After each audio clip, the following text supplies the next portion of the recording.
26-ലെ തെരഞ്ഞെടുപ്പിലേക്ക് BJP ഇപ്പോഴേ സ്ഥാനാർത്ഥികളെയൊക്കെ നിർണയിച്ചു എന്നുള്ള വാർത്തകളൊക്കെയാണ് വരുന്നത്. അതെ, BJP വളരെ കരുതലോടുകൂടിയുള്ള നീക്കമാണ് നടത്തിക്കൊണ്ടിരിക്കുന്നത്. അത്തരത്തിലുള്ള പ്രവർത്തനവുമാണ് നടത്തുന്നത്. കാരണം രാജീവ് ചന്ദ്രശേഖറിലെ BJP കേന്ദ്ര നേതൃത്വം ഏറെ പ്രതീക്ഷ വെച്ചുകൊണ്ടാണ് അദ്ദേഹത്തെ ഇങ്ങോട്ട് നിയമിച്ചിരിക്കുന്നത്. അതുകൊണ്ട് തന്നെ ഇതിൻ്റെ പദവിയിലേക്ക് ചാർജ് എടുത്തു കഴിഞ്ഞ ഉടൻ തന്നെ അദ്ദേഹം അത്തരത്തിലുള്ള പ്രവർത്തനവും നീക്കവുമാണ് നടത്തുന്നത്. കേരള BJP ഘടകത്തെ മുഴുവൻ അല്പം വിഭാഗീയതയൊക്കെ ഉണ്ടായിരുന്ന ആ വിഭാഗീയത മുഴുവൻ മാറ്റി നിർത്തി എല്ലാവരെയും കൂടി ഒരു കുടക്കീഴിൽ കൊണ്ടുവരിക എന്നുള്ള ഒരു വലിയ ദൗത്യമാണ് അദ്ദേഹം ഏറ്റെടുത്തിരിക്കുന്നത്.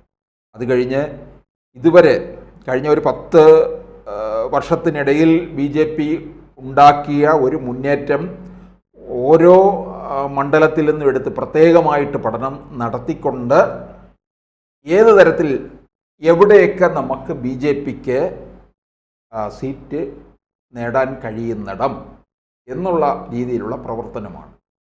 അതിനവർ കണക്കിലെടുക്കുമ്പോൾ 2024 ഏറ്റവും അവസാനം കഴിഞ്ഞ ലോക്സഭാ തെരഞ്ഞെടുപ്പിൻ്റെ ആ സ്റ്റാറ്റിസ്റ്റിക്സാണ് നോക്കുന്നത്. അതിൽ കേരളത്തിലെ 20 പാർലമെൻറ്റ് മണ്ഡലങ്ങൾ, അതിൽ ഓരോ നിയമസഭാ മണ്ഡലങ്ങളിലും എത്രത്തോളം വോട്ട് BJP നേടി എന്നുള്ള കണക്കെടുക്കും. അങ്ങനെ നോക്കുമ്പോൾ 11 നിയമസഭാ മണ്ഡലങ്ങളിൽ BJP ഒന്നാമത് നിൽക്കുകയാണ്. കഴിഞ്ഞ ലോക്സഭാ തെരഞ്ഞെടുപ്പിൻ്റെ കണക്കെടുക്കുമ്പോഴാണ് 11 നിയമസഭാ മണ്ഡലങ്ങളിലാണ്.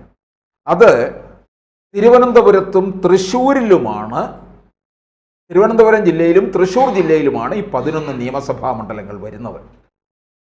ജില്ലകളിൽ അത് ഏതൊക്കെ മണ്ഡലമെന്ന് ചോദിച്ചാൽ തൃശ്ശൂർ, നാട്ടിക, ഇരിങ്ങാലക്കുട, പുതുക്കാട്, ഒല്ലൂർ, മണലൂർ, ഇത് തൃശ്ശൂർ ജില്ലയിൽ.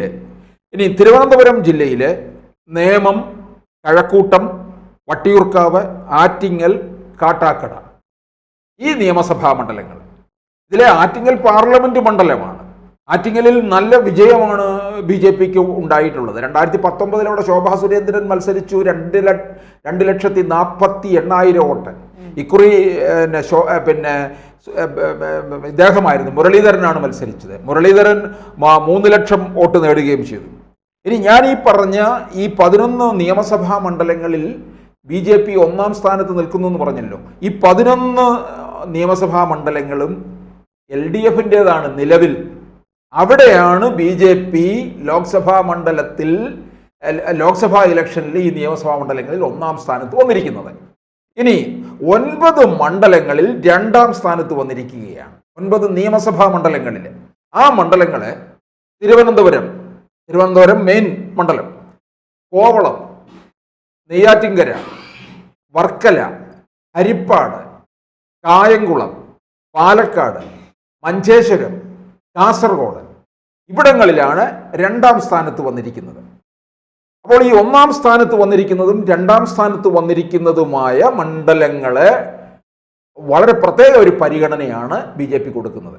ഇനി 3ാം സ്ഥാനത്ത് വന്നിരിക്കുന്നത് ചെറിയ വോട്ട് വ്യത്യാസത്തിന് മാത്രമാണ്. അത് നമ്മൾ എടുത്തു പറയേണ്ട കാര്യമാണ്. അവരും വിജയസാധ്യതയുള്ള ഇടം തന്നെയാണ്. ചെറിയ വോട്ട് വ്യത്യാസത്തിന് മാത്രം 3ാം സ്ഥാനത്ത് മലമ്പുഴ, ഗുരുവായൂര്, അമ്പലപ്പുഴ, കരുനാഗപ്പള്ളി, റാന്നി, കോന്നി, ചാത്തന്നൂർ, ചിറയൻകീഴ്, നെടുമങ്ങാട്, വാമനപുരം, പാറശാല എന്നീ മണ്ഡലങ്ങളാണ് 3ാമത് നിൽക്കുന്നത്. ഈ ഇത്രയും മണ്ഡലങ്ങളാണ് BJP കൂടുതൽ ശ്രദ്ധ കേന്ദ്രീകരിക്കുന്നത്. ഒരു 31 മണ്ഡലങ്ങൾ വരുന്നുണ്ട്. ഇങ്ങനെ 31 മണ്ഡലങ്ങളിലല്ല, 40 മണ്ഡലങ്ങളിൽ രാജീവ് ചന്ദ്രശേഖർ നോട്ടമിട്ടിട്ടുണ്ട്. ഈ 40 മണ്ഡലങ്ങളിൽ 20 മണ്ഡലം ഏറെ പ്രതീക്ഷ വെച്ച് പുലർത്തുന്നു.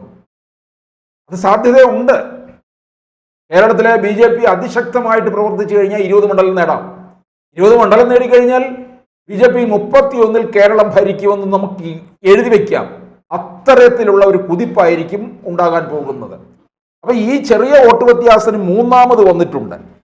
പിന്നെ അതുപോലെ തന്നെ തിരുവനന്തപുരം ജില്ലയിൽ പാറശാലയിൽ മാത്രമേ 3-ാം സ്ഥാനത്ത് വന്നുള്ളൂ രാജീവ് ചന്ദ്രശേഖർ മത്സരിക്കുമ്പോൾ. ബാക്കിയുള്ളിടങ്ങളിലെല്ലാം നല്ല മുന്നേറ്റമായിരുന്നു. ആറ്റിങ്ങലിൽ ഇവർക്ക് 6287 വോട്ടും BJPക്ക്, കഴക്കൂട്ടത്ത് 10842 വോട്ടും അധികം നേടി എന്നുള്ളതാണ്. ഓരോ തവണ മത്സരിച്ചതിനേക്കാളും കൂടുതലായിട്ട്. കാരണം അവിടെ ആറ്റിങ്ങലിൽ ശോഭാ സുരേന്ദ്രൻ വന്ന് ആ മണ്ഡലത്തെ അങ്ങ് ഇളക്കി മറിക്കുകയായിരുന്നല്ലോ, ഉഴുതു മറിച്ച് പാകം ആക്കി കൊടുത്തിട്ട് പോയി. ഇപ്പോൾ 2024 ശോഭ മത്സരിച്ചത് ആലപ്പുഴയിൽ, അവിടെയും ഉഴുതു മറിച്ച് പാകമാക്കിയിട്ടിരിക്കുകയാണ്. ഇനി അവിടെ മറ്റ് 2 മുന്നണികൾക്കും ഭയമാണ്. BJP ആണ് പ്രധാന എതിരാളി. പിന്നെ അതിൽ തന്നെ ആലപ്പുഴ പാർലമെന്റ് മണ്ഡലത്തിലെ നിയമസഭാ മണ്ഡലമാണ് കായംകുളം. അവിടെ ശോഭാ സുരേന്ദ്രന് മുൻതൂക്കം ലഭിച്ചിട്ടുണ്ട്. കായംകുളത്ത് പ്രതിഭാകരിയാണ് MLA. പാർട്ടിയിൽ വലിയ എതിർപ്പും ഒക്കെ ഉണ്ടായിരുന്നു. ചെറിയ വോട്ടിനാണ് 2021 പ്രതിഭ ജയിച്ചത്. പ്രതിഭ പാർട്ടിക്കെതിരെ ഒക്കെ തന്നെ ചില പടയൊരുക്കമൊക്കെ നടത്തുകയും ചെയ്തു എന്നുള്ളതാണ്. ഇനി എന്തായാലും പ്രതിഭാകരി മത്സരിക്കത്തില്ല അവിടെ CPM-ന്റെ. അപ്പോൾ കായംകുളത്ത് ശോഭാ സുരേന്ദ്രനെ മത്സരിപ്പിക്കാനുള്ള സാധ്യതയല്ല ഉണ്ട്, മത്സരിപ്പിക്കും. അതുപോലെ തന്നെ തിരുവനന്തപുരത്ത് ജില്ലയിൽ കഴക്കൂട്ടം BJP മുമ്പേ നോട്ടമിട്ടിരുന്നതാണ്. കഴക്കൂട്ടത്ത് K സുരേന്ദ്രനെ നിർത്തും. ആറ്റിങ്ങലിൽ മുരളീധരനെ ആയിരിക്കാം മത്സരിക്കാൻ ഇറക്കുക. പിന്നെ അതുപോലെ BJPക്ക് വന്നിരിക്കുന്ന ഒരു പുതിയ മുഖമാണ് ഷോൺ ജോർജ്, PC ജോർജിന്റെ മകൻ. ഷോൺ ജോർജ് പാർട്ടിക്ക് ഉണ്ടാക്കി കൊടുത്ത ഒരു മൈലേജ് വേറൊന്നാണ്. അതായത് ക്രൈസ്തവരെ മുഴുവൻ BJPയിലേക്ക് കൊണ്ടുവരാനായിട്ട് സാധിച്ചു. മുനമ്പം വിഷയത്തിൽ വഖഫ് ഭേദഗതി ബില്ലിൽ കൃത്യമായിട്ട് ക്രൈസ്തവരെയും സഭയെയും ബിഷപ്പുമാരെയും കാര്യങ്ങൾ പറഞ്ഞ് മനസ്സിലാക്കി കൊടുത്തു. ഇപ്പോൾ എന്താവശ്യവും കേന്ദ്രമായിട്ടുണ്ടെന്നുണ്ടെങ്കിൽ അത് ക്രൈസ്തവ വിഭാഗക്കാരും ബിഷപ്പുമാരും ഷോൺ ജോർജിനെയാണ് സമീപിക്കുന്നത്. അതുകൊണ്ട് ഷോൺ ജോർജിന് ഈ മുനമ്പം വിഷയത്തിൽ നല്ല പങ്ക് വഹിച്ചതുകൊണ്ട് ഷോൺ ജോർജിനെ വൈപ്പിനിൽ നിർത്താൻ പാർട്ടി ആഗ്രഹിക്കുന്നുണ്ട്. വൈപ്പിൻ എറണാകുളം ജില്ലയിലെ. പക്ഷേ ഷോൺ ജോർജിന് പൂഞ്ഞാറിൽ താല്പര്യം. പൂഞ്ഞാറിൽ നമുക്കറിയാം PC ജോർജിന്റെ മണ്ഡലമായിരുന്നു 2016 വരെ. 21 അവിടെ തോറ്റു. ഷോൺ ജോർജിന് അവിടെ തന്നെ നിൽക്കണമെന്നും താല്പര്യമുണ്ട്.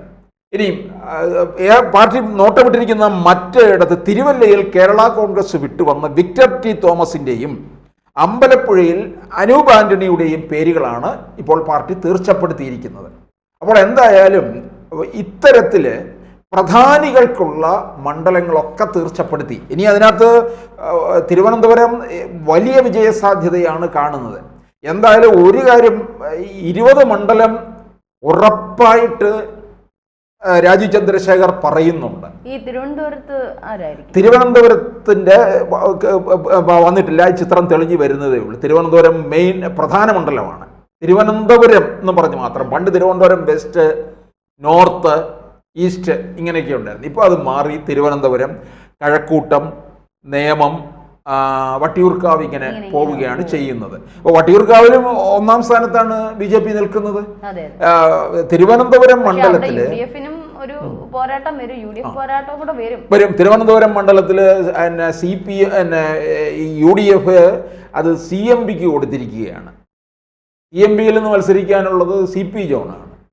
പണ്ട് CMPയിലെ MP രാഘവൻ മത്സരിച്ച് വിജയിക്കുകയും ചെയ്തിട്ടുള്ളതാണ് തിരുവനന്തപുരം വെസ്റ്റ്. അപ്പോൾ അതുകൊണ്ട് CMPയുടെ CP ജോൺ അവിടെ മത്സരിക്കുമെന്നാണ് അറിയുന്നത്.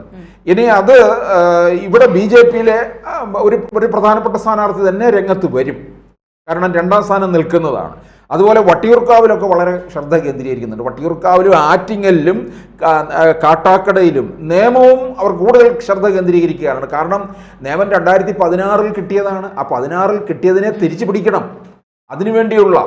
അപ്പോൾ വളരെ തന്ത്രപൂർവമായിട്ടുള്ള നീക്കമാണ് രാജീവ് ചന്ദ്രശേഖർ നടത്തുന്നത്. പ്രധാനപ്പെട്ട വ്യക്തികളെയൊക്കെ തന്നെ അണിചേർത്ത് പ്രധാനപ്പെട്ട മണ്ഡലങ്ങളിലേക്ക് കൊണ്ടുവരിക എന്നുള്ളതാണ് രാജീവിന്റെ. പക്ഷേ LDFിലെ ചില വ്യക്തികൾ ഇപ്പോൾ BJPയിലേക്ക് വന്നിട്ടുണ്ട്. അവർക്കും ചിലപ്പോൾ ചില മുൻഗണന കൊടുക്കുമെന്നുണ്ടെങ്കിലും അത് പ്രധാനപ്പെട്ട ചില മണ്ഡലങ്ങളിലേക്ക് പോകാൻ സാധ്യത ഇല്ല എന്നുള്ളതാണ്. അവർക്ക് സീറ്റ് ഉണ്ട്, അത് പറയുന്നുണ്ട്. രാജീവ് ചന്ദ്രശേഖർ ആദ്യം പറഞ്ഞു, പിന്നെ പാർട്ടി വിട്ടുവരുന്നവർക്കും ഇത്ര സീറ്റ് മാറ്റിവെച്ചിട്ടുണ്ട് അത്തരത്തിൽ.